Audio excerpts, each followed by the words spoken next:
Por que que aquele que é tão grandioso em poder, majestade e glória escolheu nascer em uma cidade tão pequena quanto Belém?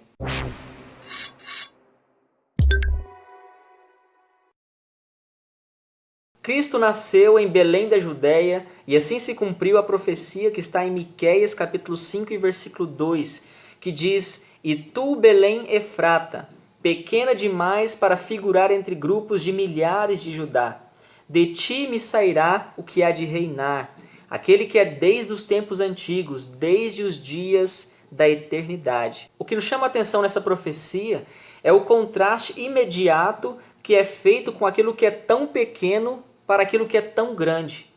A cidade de Belém era uma cidade pequena, e tu, Belém Efrata, pequena demais para figurar entre grupos de milhares de Judá. Mas de uma cidade tão pequena, Deus diz que sairia aquele que haveria de reinar em Israel. E aquele que não era simplesmente qualquer rei, mas era o próprio Deus encarnado, o Todo-Poderoso, aquele que é mais sublime do que os céus. E isso nos causa, no mínimo, uma grande curiosidade. Por que que aquele que é tão grandioso em poder, majestade e glória escolheu nascer em uma cidade tão pequena quanto Belém? Isso apenas nos mostra mais uma das impressionantes características do Senhor Jesus Cristo, a sua humildade. Como ele faz questão de se identificar com aquilo que é pequeno.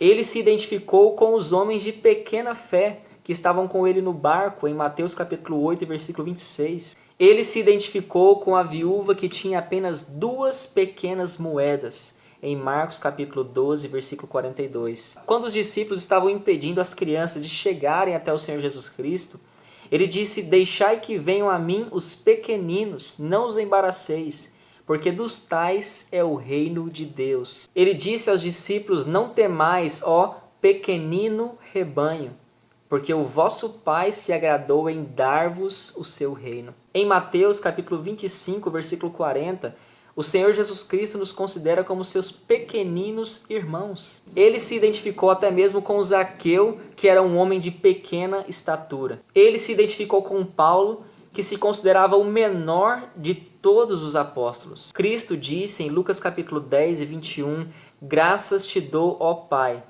porque ocultaste estas coisas aos sábios e entendidos, mas as revelaste aos pequeninos." Verdadeiramente Deus é um ser extremamente grandioso na sua glória, na sua majestade e em poder, mas também extremamente humilde.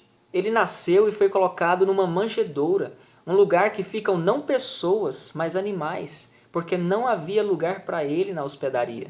Ele cresceu em Nazaré, uma cidade da qual se dizia: "Pode sair alguma coisa boa de Nazaré?" E dentre muitas outras coisas, mas por fim ele foi até a cruz, e ali foi tratado como um bandido, morrendo como um bandido, sendo ele santo, santo, santo. Soltaram um assassino, mas crucificaram o Rei da Glória. Tudo isso para que nós pudéssemos ser salvos de uma grande condenação e para que nós pudéssemos ter o mínimo de noção de aceitar o presente da vida eterna que Ele comprou para nós com o seu próprio sangue, morrendo por nós na cruz. É por isso que em Efésios capítulo 2, versículo 8 e 9, nos diz que pela graça sois salvos por meio da fé.